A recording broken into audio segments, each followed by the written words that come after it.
అందరికీ నమస్కారం. గోల్డ్ ప్రియులకు స్వాగతం, సుస్వాగతం. 10 రోజుల్లో నుండి భారీగా దిగొచ్చిన బంగారపు ధరలు ఈ వారం ఇంకా తగ్గుతాయా లేదంటే షాక్ ఇస్తాయా? గోల్డ్ ప్రియులకు మనం ఈరోజు తెలుసుకుందాం. బంగారపు ధరలు 10 రోజులుగా చూస్తే తగ్గాయని చెప్పుకోవచ్చు. అయితే వారం రోజులు గోల్డ్ ధరలు ఎలా ఉంటాయో మనం ఇప్పుడు తెలుసుకుందాం. ఈ వారం రోజులు బంగారపు ధరలు స్వల్ప సానుకూల ధోరణిలో ట్రేడ్ కావచ్చు. ఇవి నిపుణుల అంచనా వేస్తున్నారు. అంటే పసిడి రేట్లు పైకి వస్తున్నాయని చెప్పడంలో ఎటువంటి సందేహం లేదు. అందుకే ఈరోజు బంగారం కాస్త పెరుగుదలను నమోదు చేసుకుంది.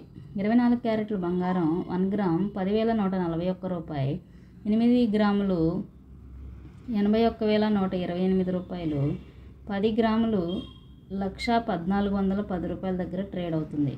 ఇంకా 22 క్యారెట్ల బంగారం 1 గ్రామ్ 9,296 రూపాయలు, 8 గ్రాములు 74,368 రూపాయలు, 10 గ్రాములు 92,960 రూపాయల దగ్గర సేల్ అవుతుంది.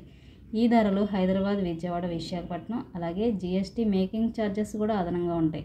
ఇంకా వెండి ధరకు వస్తే స్వల్ప తగ్గుదల నమోదు చేసుకుంది. బులియన్ మార్కెట్లో కేజీ వెండి ధర 1,22,900 రూపాయల దగ్గర కొనసాగుతుంది. ఈ విధంగా బంగారం, వెండి ధరలు బులియన్ మార్కెట్లో నమోదు చేయబడ్డాయి. ప్రతిరోజు వచ్చే లైవ్ అప్డేట్స్ కోసం తప్పకుండా మన ఛానల్ని కన్సిడర్ చేయండి, లైక్ చేయండి, సపోర్ట్ చేయండి, సబ్స్క్రైబ్ చేయండి. Thank you so much.